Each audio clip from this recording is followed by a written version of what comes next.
queridos, tudo bem com vocês? Bem-vindos à nossa aula de Geografia. Estamos na aula do sexto ano, aula de número 49. Eu sou a professora Flaviane e não deixem de ter em mãos os materiais: caderno, caneta, lápis, borracha, tudo o que for necessário para as suas anotações. Reforçar mais uma vez aqui para vocês. É importante que vocês tenham para quê? Para fazer as anotações, para responder as atividades e para fazer o exercício de fixação do conteúdo. Então, é necessário que vocês tenham, assim como vocês têm nas aulas presenciais, é necessário que vocês tenham aqui também. Então, não deixem de ter em mãos, porque esses materiais eles fazem parte da aula também. Então, hoje a gente vai para a nossa segunda aula sobre fatores e elementos do clima. Vocês lembram que na aula passada a gente falou sobre os fatores, né, e começamos ali sobre os elementos. Então, hoje a gente vai dar continuidade. Hoje o nosso foco é em relação às massas de ar, com foco ali nos ventos. Então, qual é o nosso objetivo? Compreender a ação dos ventos nos elementos do clima mundial.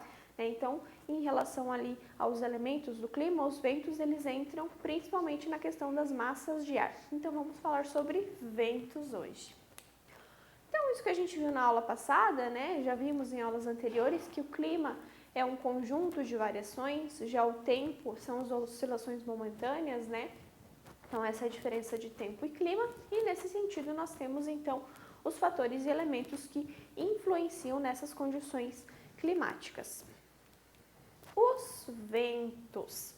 O planeta está cercado de ar, né? Como nós vimos também em relação à atmosfera, que é aquela camada de ar que circunda o nosso planeta. Então, o planeta está circundado pelo ar, que é a atmosfera. Esse ar torna a vida possível e está sempre se movimentando. O vento é o ar em movimento. É o deslocamento frequente e contínuo do ar sobre a superfície terrestre. A intensidade ela pode variar de acordo com as condições geográficas, né? Então, o local onde esse vento está passando, e climáticas. Ele pode trazer, então, sensações de alívio, né? Ele vai refrescar, ou mesmo ele pode trazer calor, né? Pode trazer com ele, se ele for um vento que carregue com ele calor, vai esquentar. Ou então, né, questões de destruição ali, se for um vento extremamente intenso, ele pode chegar a destruir os locais por onde ele passa. Então, as variações ali do vento. Então, ele pode ser extremamente intenso, ele pode nos atrapalhar aqui em um dia de chuva, ou se for somente um dia de um vento intenso, ele pode nos atrapalhar ali no deslocamento. E o vento é isso, então, esse deslocamento do ar sobre a superfície. O ar, ele se movimenta em razão da diferença da temperatura e da pressão atmosférica. Para a gente entender melhor como esse fenômeno se processa, a gente precisa entender a influência da variação da temperatura e da pressão atmosférica, né? Então, a pressão atmosférica a gente já viu, é o quê? É o peso, a força que o ar exerce, né? Que aquela coluna de ar exerce sobre a superfície da Terra. Quanto maior o peso que essa coluna de ar ela tem, quanto maior a pressão, maior essa a pressão atmosférica. Então, maior o peso, maior a pressão. Então, aqui, lembra que nós vimos em relação à altitude? Então, aqui, ó, menor altitude, ó, mais próximo da superfície aqui, ó, vai ser maior pressão atmosférica, porque a gente tem mais partículas de ar aqui distribuídas, então é mais peso. Maior altitude aqui, ó, em relação aqui, menor pressão atmosférica. Então, a pressão atmosférica está ligada à questão de altitude. Já quando a gente fala de temperatura, então a gente tem a pressão, né? E a gente tem a temperatura. Quando a gente fala de temperatura, quanto maior a temperatura do ar, mais as moléculas elas vão se movimentar e mais elas se distanciam umas das outras. Como efeito, vai ser, então, mais reduzido será o número de moléculas por metro cúbico do ar ali, e menor será o peso do ar aquecido.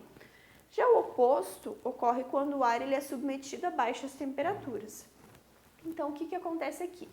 Em baixas temperaturas, as moléculas elas vão estar mais juntinhas, né? Então, aqui a gente vai ter um sistema de alta pressão.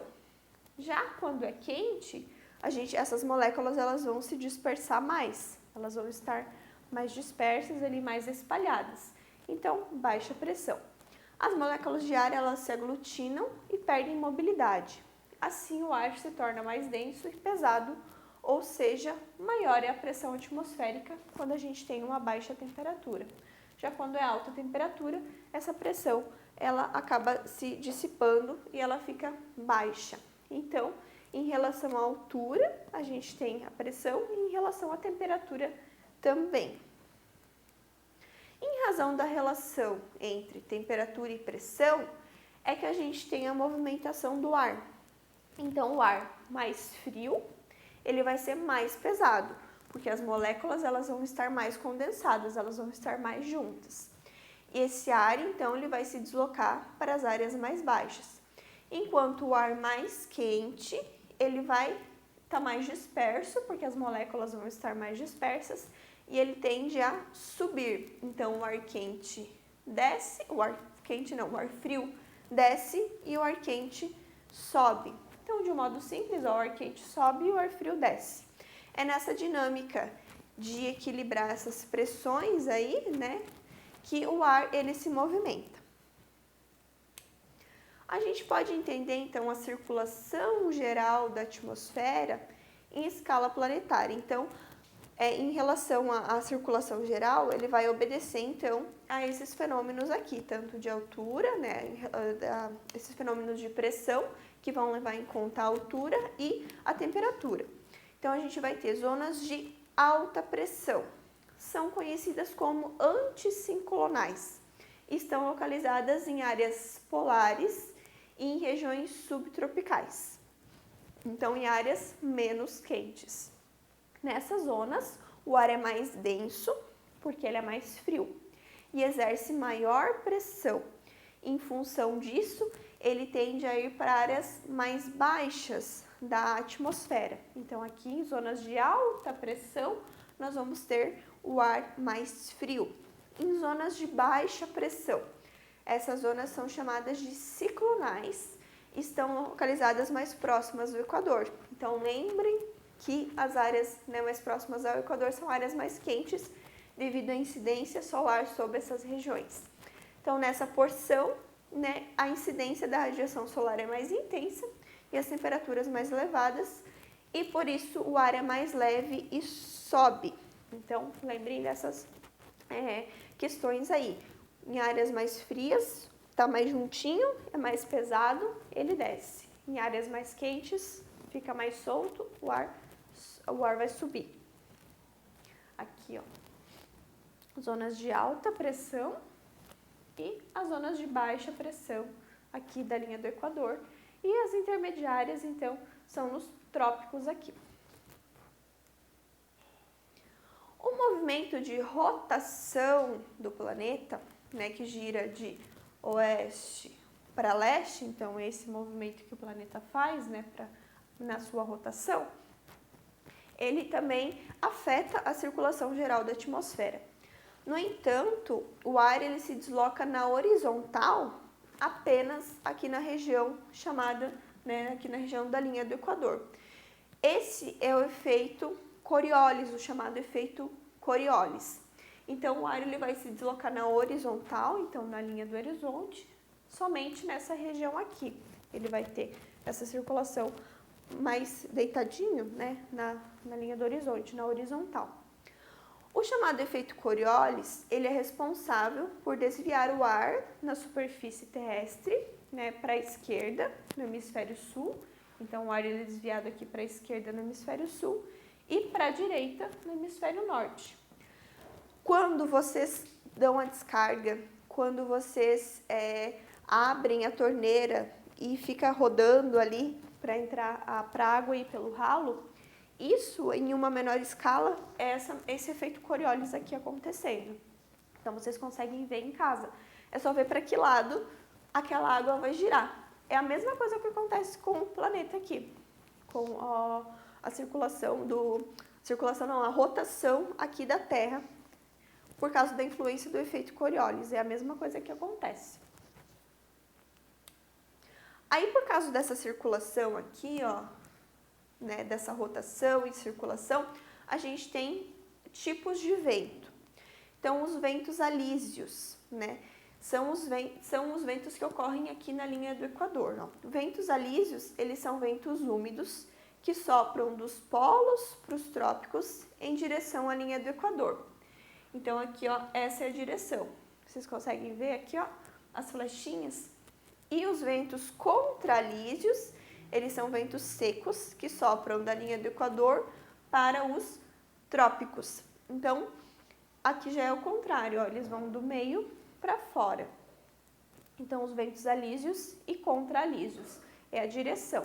Então, os alísios, eles vêm em direção à linha do Equador e quando eles chegam aqui na linha do Equador, eles têm essa dinâmica aqui do chamado efeito Coriolis. E os contralísios são os que saem da linha do Equador, aqui da região do Equador, e vão em direção aos polos. E é assim que a temperatura, então, no planeta, ela não fica em uma única faixa, né? Porque se não tivesse essa movimentação, essa dispersão dos ventos, a gente ia ter um único tipo de temperatura no planeta inteiro, que poderia ser ou muito quente ou muito frio, e a vida ela seria impossibilitada de acontecer. A gente tem também outros tipos de ventos. As brisas são ventos constantes que sopram do mar para o continente e no sentido contrário durante a noite. Então, do mar para o continente durante o dia e do continente para o mar durante a noite. Então, essa troca de ventos. Então, é isso que refresca, né, também ao longo do dia. As monções são ventos comuns na Ásia e sopram do mar para o continente no período da estação chuvosa, entre julho e agosto, então do mar para o continente, ó, baixa pressão, e ao contrário, do continente para o mar na estação seca, entre dezembro e janeiro, então alta pressão aqui, ó. Então, as monções, elas ocorrem nessa região da Ásia, né, monção de inverno e monção de verão, então, dependendo da estação do ano ali, esses ventos, eles mudam a sua direção. Os ciclones são ventos circulares que têm como característica tempestades tropicais, então eles geram essas tempestades e dentro dele tem massas de ar que estão em constante movimento rotativo. Então, né, é o que vocês conhecem, né, aquele ar girando ali. O tufão também são ventos circulares, eles são parecidos ali com os ciclones, mas eles se formam mais na região da Ásia. Eles possuem as mesmas características dos furacões, que a gente vai ver, com exceção da localização. Geralmente, os tufões são encontrados na Ásia, próximo à linha do Equador, né, na região da Ásia, no Oceano Pacífico. Então, o que caracteriza o tufão é mais a localização dele. Já o furacão também são ventos circulares, né? Então, os dois aqui são ventos circulares, assim como o ciclone, ó, que chegam a atingir 400 quilômetros de diâmetro, então é, né, um vento ali circular enorme, né, tem uma área bem grande. O sentido da sua direção varia de acordo com o hemisfério que ele está, anti-horário no hemisfério norte e horário no hemisfério sul aqui. São bem frequentes no Mar do Caribe e na costa leste dos Estados Unidos. A gente escuta bastante, né, na mídia em relação ao furacão que acontece nos Estados Unidos, né, que eles acabam passando e devastando, causando grandes destruições. E os nomes dos furacões, eles são dados em ordem alfabética, né, que eles acontecem naquele ano, são em ordem alfabética e sempre são nomes de mulheres. E depois a gente tem o tornado, que ele também é um vento circular ali. É o mais forte de todos esses ventos ali, e ele pode atingir até 490 km por hora. O seu tamanho pode ser de até 10 km de diâmetro, sendo formado por redemoinhos de poeira, né? E ocorre em zonas temperadas no hemisfério norte. Então, dentre as classificações aqui, esse é o mais perigoso, né, e o maior que a gente vai ter. Então, como que se forma? Ó, ciclones, furacões, tem a mesma dinâmica aqui, todos são ventos circulares, né, eles se formam mais ou menos da mesma forma, e o que vai variar, então, é tudo que ele consegue trazer consigo e o seu tamanho ali. Ciclones e furacões têm a mesma formação, a origem normalmente é no mar, né, e atingem 27 graus na superfície e evaporam as águas aqui, ó. É uma água, né, o vento bate na água, a água está quente, então ela vai evaporar e vai subir. O vapor da água aquecido, ele vai subir aqui para as camadas mais frias, então ele vai ter, lembrem das camadas da atmosfera, né, então ele vai subir aqui, vai se condensar, então vai se unir ali e vai formar uma nuvem de tempestade. Então é uma grande nuvem aqui de água. A condensação, ela vai liberar uma energia, essa energia ela cria uma zona de baixa pressão no topo e atrai outras correntes de ar que estão passando. Então é um ar que ele bate aqui na superfície da água, ele sobe, ele se resfria e vai trazendo mais ar que tem aqui em cima. Todo o ar ao redor, ele tende a ser atraído para o centro aqui do furacão, que a gente chama de olho, né? Aqui em cima é o olho. E ele ocupa o espaço do ar que subiu e reforça o fenômeno. Então, é um ar, como é alimentado de ar, ele fica ali circulando e ele vai caminhando, né? Se alimentando do ar ao entorno ali, e com isso ele causa a destruição, porque ele pode varrer uma área muito extensa. O movimento do ar, ele é fundamental para o desenvolvimento da vida na Terra. Em geral, os ventos têm a função de levar frio para o Equador e ar quente para os polos. Então, essa troca de calor entre as regiões para que exista um equilíbrio entre as temperaturas, para que não fique tão extremo, né? Como eu comentei anteriormente com vocês. Se não existisse esse sistema de circulação de ar, existiria uma única temperatura e a vida ela seria dificultada ou seria até inviável, porque ou seria muito quente ou seria muito frio. Também existe a importância da determinação dos diferentes tipos climáticos, então é isso que faz, né, também é um dos fatores ali que influencia no clima. Além disso, a movimentação dos ventos transporta umidade para diferentes áreas do planeta. Isso produz chuva. Entretanto, ventos muito fortes, né, como a gente viu ali na questão dos ventos circulares ali, infelizmente eles podem trazer danos, né, a plantas, árvores.